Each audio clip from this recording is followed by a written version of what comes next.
Bonjour Delphine, bonjour Olivier. Bonjour. Bonjour. Donc nous avons fait les huîtres hier et aujourd'hui, qu'est-ce que vous allez nous préparer? Alors moi, je vais vous préparer une terrine de foie gras avec une confiture de figues. Mais le foie gras, c'est quand même gras, Delphine. Tu vas pas nous faire un foie gras aussi, non? Si, moi aussi. Par contre, il sera chaud. Alors, il faut savoir que le foie gras est riche en lipides, mais à relativiser quand même, puisqu'il y a d'autres aliments qui contiennent des lipides, comme par exemple les cacahuètes, les saucisses cocktail qu'on a l'habitude de manger en apéritif. Un peu, mais c'est équivalent quand même à une tranche de foie gras. L'avantage aussi du foie gras, c'est qu'il est riche en fer et en acides gras mono et polyinsaturés, qui sont donc des bons acides gras et qui préviennent tout ce qui est maladie cardiovasculaire. Wow, donc du foie gras pour toi aussi. Voilà, exactement. Ok, bah, je vais aller voir avec toi, Olivier, et on commence le foie gras. Si tu veux. Première étape. Alors, première étape, on va le déveiner. Déjà, on va le... J'ai oublié de te demander pourquoi est-ce qu'on fait le foie gras. Le foie gras n'est pas particulièrement vendéen quand même. C'est plutôt le sud-ouest. Oui, mais c'est la Vendée qui est le plus gros producteur de foie gras. Qu'on ignore toujours, on dit toujours sud-ouest, mais c'est vrai que l'élevage des canards se fait en Vendée. D'accord. Et après, ils partent en gavage un peu à l'extérieur. Donc, je peux trouver un très bon foie gras, Oui. dans mon supermarché, et je dois chercher quand même que ça vienne de la Vendée. Oui. Et mon première étape, ça va être le déveinage. Oui, c'est le déveinage. Ok. Alors déjà, en premier, avant de le déveiner, il faudra le sortir un peu avant. Pour qu'elle soit moins froide. Oui, moins froid.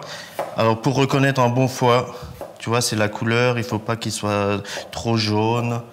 Et surtout au toucher, pas trop dur. D'accord. Il y a deux lobes, hein. On va séparer par deux. Tu vois, les veines sont là. D'accord. Et voilà. Et là, on va commencer par le grand. Et je suis obligée de le déveiner. Oui, parce qu'après, Ok. si tu coupes la terrine, tu auras les veines qui apparaîtront. Et ça sera pas très beau. C'est pas très... D'accord. non. Alors, on l'a aplati un petit peu. Là, je l'ai sorti. J'aurais dû le sortir déjà un peu plus tôt. Et puis, on va suivre les veines. Alors, le plus important, c'est vraiment de sortir les plus grosses veines. Et tu la suis. Pour juste enlever le plus gros. Hein. Alors, ça, c'est cette veine, tu vois.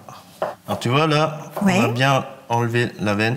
C'est pas la peine d'aller trop chercher les petites veines non plus, parce que sinon, on va travailler trop le foie. Il faut pas trop le travailler. Hein. Ça Tu tombe vois bien. Et, Oui. et là, on a fini? Parfait. Non, on n'a pas fini. Non. Parce que regarde, Zut alors. sous la première, il y en a une deuxième. D'accord. Donc, il y a 2 couches de veines. Voilà, c'est ça. Et c'est sur les deux fois. Hein. Tu vois? Donc, il faut faire ça 2 fois. Ouais, voilà. En dessous, il y en a une autre. Sans aucun jeu de mots. Tu vois? On la voit bien, là.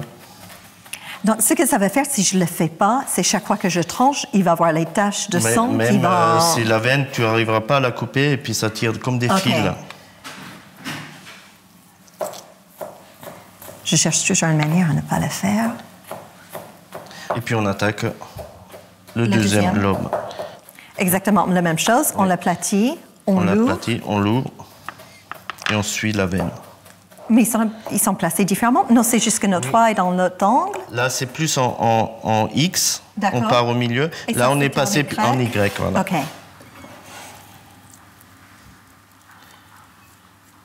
Et ça fait rien si ça démolit un peu la forme de notre foie gras quand même? Non. On va Dans la terrine, oui, on va le reformer. Oui. D'accord. Alors là, même principe, hein, il y en a deux. Tu vois, il y en a un deuxième en dessous. En X à nouveau. Tu vois, ça part en X. Hein. Oui.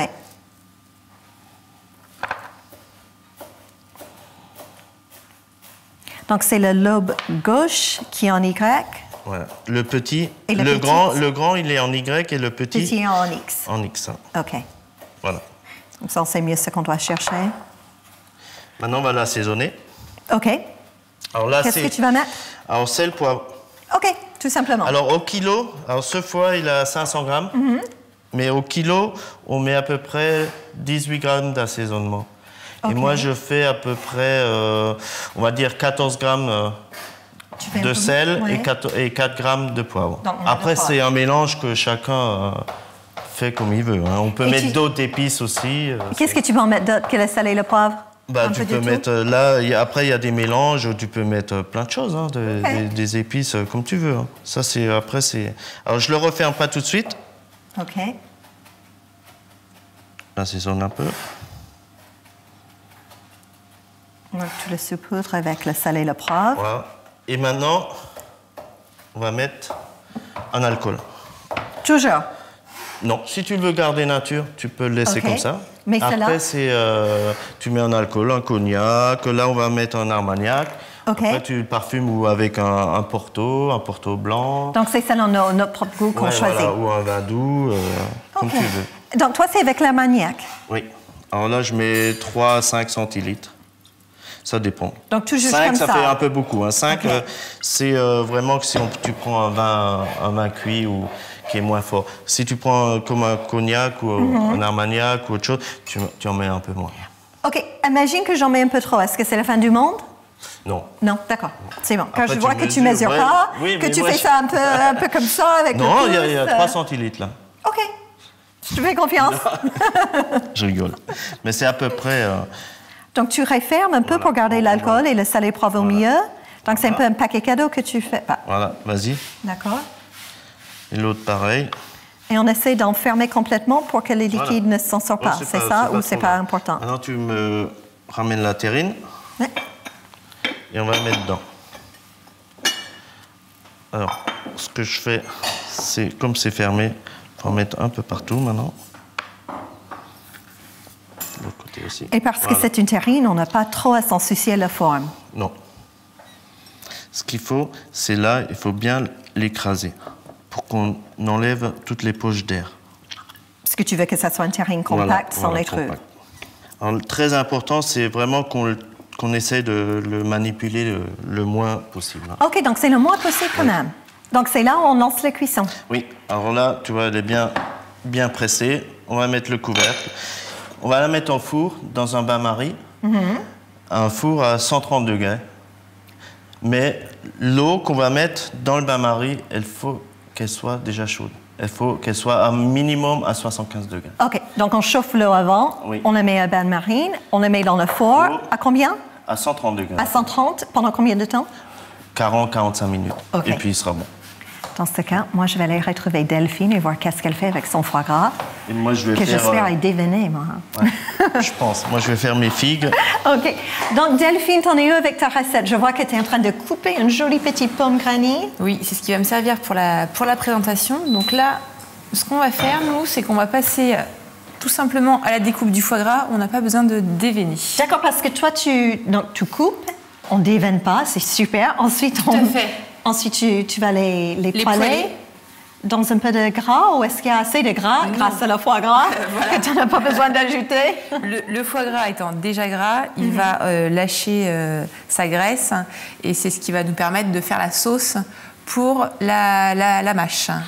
Alors là, on va couper le foie gras, donc on va couper quand même des belles tranches puisque ça réduit un petit peu en général à la cuisson. Il suffit d'avoir quand même un bon foie gras pour pas non plus que ça réduise de trop. Donc on va faire des tranches à peu près de cette épaisseur-là. Et un peu comme Olivier, tu sors ton foie gras un peu en avance ou pas tellement? On peut le sortir au frigo du dernière minute et de le faire? Non, c'est plus facile de le sortir à la dernière minute. C'est plus facile à couper, j'imagine. Voilà, tout à fait. Parce que c'est assez fondant, les foie gras. Exactement.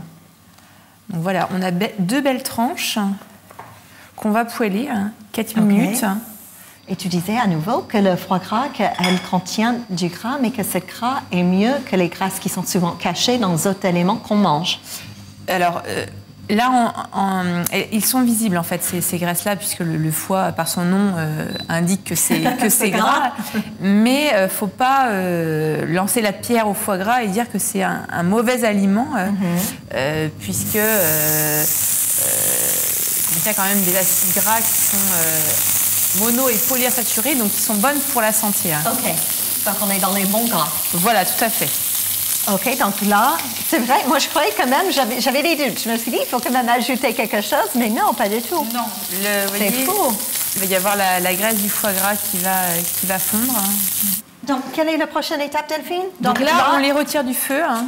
Donc, on les enlève et on va les mettre dans une assiette pour finir la sauce. Et comment est-ce qu'on peut savoir qu'ils sont prêts? Juste le fait qu'ils sont grillés ou est-ce qu'on doit les toucher avec le fourchette? Au toucher, il faut qu'ils restent quand même moelleux. Il ne faut pas qu'ils soient durs, en fait. OK, donc je suis obligée de toucher avec les doigts, pas avec la fourchette. Voilà. OK. Voilà, là, ils sont cuits. Donc, on va les garder. Et puis, on va finir la sauce. Donc, on va remonter un tout petit peu la température. On va ajouter le vinaigre balsamique. Et tu en mets combien? C'est une bonne cuillère à soupe, voire 2 cuillères à soupe. Ça dépend après de la quantité de foie gras qu'il y a eu à cuire. Il faut quand même qu'il y ait de la sauce pour la salade. Et ça, c'est les échalotes et les persils. Tout à fait. Que tu as hachés avant. Exactement. Donc, on va mélanger. On peut toujours remettre un petit peu de vinaigre éventuellement si... parce que vous voyez, là, il s'évapore relativement vite.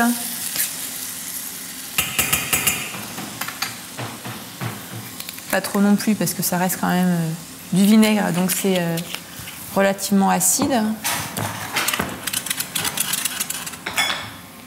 Là, on va être bien, on va arrêter la cuisson.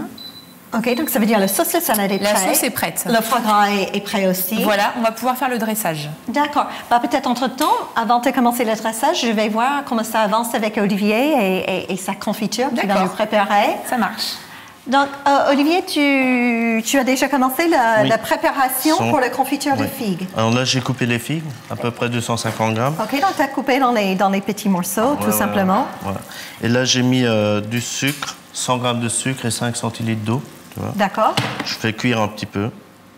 Donc, tu pointes jusqu'à ce que ça commence à l'ébullition, c'est ça? Tu vois, les petites bulles, comme ça. OK. C'est comme un sirop. Hein. Et là, on va mettre les figues. J'en ai coupé un petit peu trop, je pense. Ouais, là, c'est bon. Et les figues, ils peuvent être même très mûres dans le sens que tu les utilises dans une confiture. Oui. Au contraire, c'est mieux de les avoir un peu plus mûres. Hein. Et là, bien sûr, comme on a parfumé, on va dire, à la cannelle, on va mettre un peu de poudre de cannelle. Alors ça, on peut mettre aussi un bâton de cannelle. Hein, ça, c'est après, comme on veut. Hein. Et est-ce qu'il y a un avantage? Je veux dire, si je mettais un bâton de cannelle, est-ce que ça aura plus de goût ou pas? Non, je pense qu'avec la poudre, on aura un peu plus. On a plus le goût en bouche. Parce qu'on en met beaucoup plus aussi. Hein. D'accord. Alors là, on met à cuire. Et la cuisson, ça va durer combien de temps? Une dizaine, vingtaine de minutes. Ça dépend aussi les fruits, comment ils sont. S'ils sont bien mûrs ou pas. Voilà. Ouais. Et est-ce qu'il y a quelque chose que je peux louper à cette étape? Je veux dire, si je mets le feu qui est trop fort ou quelque chose... D'accord. Si, à ce moment-là, maintenant, on va faire une ébullition et après, on va le cuire vraiment doucement. D'accord. Il faut pas trop... Il faut faire attention parce qu'il y aura une évaporation quand même qui se fait. Et ensuite, ça sera caramélisé voilà, c'est ça. D'accord. C'est ça. Donc, il faut surveiller quand même. Il faut surveiller, il faut remuer de temps en temps. Et voilà. Une vingtaine de minutes. C'est joli, comme tu veux, même en poêle, c'est... Après, c'est une confiture, un petit peu qui tombe en... Voilà.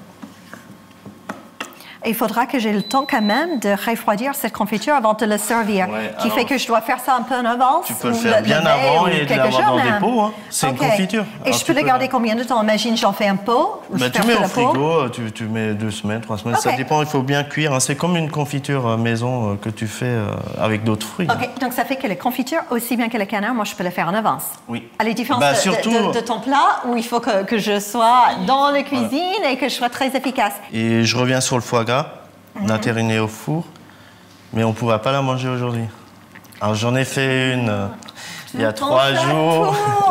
Parce qu'une terrine de foie gras comme ça, souvent, comme tu as vu, quand on a mariné, que je l'ai mis dans la terrine, souvent on la garde 12 heures au frigo comme ça. Et on la fait cuire après, pour que tous les arômes, tout se développe. Le sel, le poivre, l'alcool. Et même après, après la cuisson, il faudrait mieux la faire 3 jours avant. Et donc, comme ça, elle a le temps de bien... d'être imprégnée par tous ces saveurs. Voilà, c'est ça. Alors, tu vois, la confiture, on la fait cuire tout doucement. Ça aussi, j'en ai fait une en avance. Super. Parce que, bien sûr, il faut qu'elle soit bien froide. Donc, Après, il nous restera juste à dresser. Donc, peut-être je vais commencer. Delphine, est-ce que tu veux commencer avec le dressage? Comme ça, Eh ça bien, donne le temps à Olivier de prendre Moi, ses affaires. oui, je vais chercher mes Ok. affaires. Donc, là, Donc, tout est prêt. Tout est prêt, voilà, il n'y a plus qu'à dresser. Donc on va commencer avec un petit peu de mâche. Donc c'est pour une entrée, donc il ne faut pas non plus garnir trop l'assiette. OK. On va donc mettre notre foie gras. Donc là, on est un petit peu gourmand, alors on va mettre les deux. Hein. Bah, c'est les fêtes après tout. Mais en tout cas, ça fait des portions qui sont tout à fait acceptables. Tout à fait, oui. OK. Et ce que je remarque aussi, c'est que tu arrives quand même à mettre un apport en termes de légumes. Ce que je trouvais difficile pendant les moments des fêtes, c'est comment est-ce que je vais glisser mes légumes. Il y a tellement de choses à manger. Donc là, on a déjà... L'avantage de cette recette, c'est qu'on introduit les légumes et les fruits, Oui, et même les avec fruits, ouais. les pommes. Donc ça va apporter un petit peu de croquant puisque le foie gras est cuit. Hein. Donc, tu Et vas puis un voir petit le peu gras. d'acidité, Ouais. hein, puisque la pomme Granny Smith est quand même une pomme acide. Hein. Donc voilà. Et puis on va finir avec la sauce. Hein. Donc l'échalote et le persil. Franchement, quand on regarde une assiette comme ça, on n'imagine pas du tout que c'est quelque chose qui... allégé. Oui, et diététique. exactement. Non, donc, Le but, bravo. voilà, c'est quand même de donner envie de manger ce plat sans savoir qu'il est diététique. Et moi qui n'ai même pas très gourmande vis-à-vis de le foie gras, ça donne faim, ça donne envie de la goûter. La couleur du plat est importante. Donc, Ouais. Et même, il y a plein de textures différentes avec la salsa et exactement. Il n'y a plus qu'à déguster. OK, donc là, tu as déjà fait une confiture, donc oui. tout est prêt et Tout je est vois prêt. que tu as même démoulé Oui, je l'ai démoulé, le foie gras. Et tous ces petits dessins qui se trouvent sur le foie gras, c'est le sel, c'est le poivre, Voilà, c'est c'est l'alcool, ça. c'est l'armagnac que tu Voilà. avais mis. Oui, c'est un peu marbré. Alors, Et pour le sortir, tu l'avais mis dans un peu d'eau chaude. ouais. Et ensuite, tu retournes comme on démoule un gâteau, tout simplement. c'est un peu D'accord. plus difficile qu'un petit gâteau. Il faut couper avec le couteau un peu autour, mais on chauffe bien et puis on démoule. OK, Pas de souci. parfait.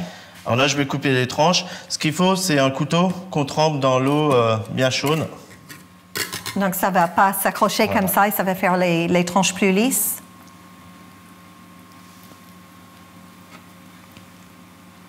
Donc, parce que c'est sorti du réfrigérateur, elle est forcément un peu dure, non? Oui, Je peux essayer de le couper. oui, bien sûr.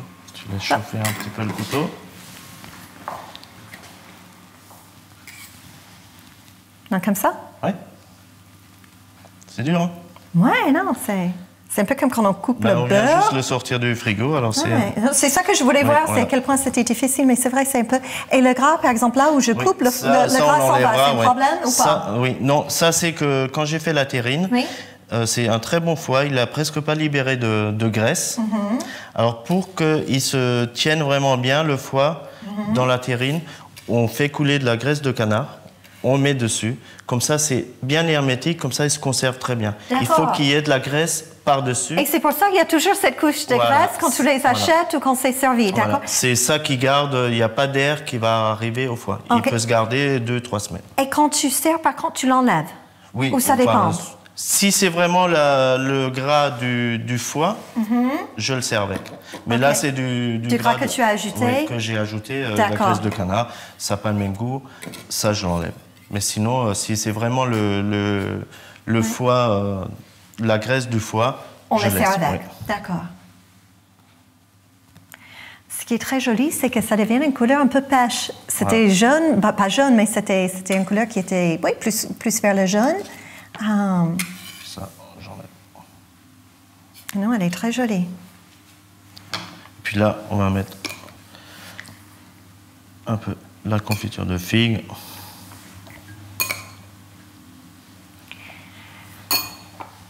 Et ensuite, tu le serviras, on peut le mettre sur... Après, tu mets Ouais. sur des assiettes. Hein. D'accord. Là, on va mettre un peu des figues fraîches. Elles sont très belles. Tu vois, la couleur bien rouge, bien Ouais, mûre. non, ils sont très jolis, les figues. Et a priori, très bon pour nous. Et très bon pour la santé. Et puis là, on peut mettre un peu de fleur de sel. Donc le fleur de sel, c'est plutôt pour la décoration. Est-ce Oui.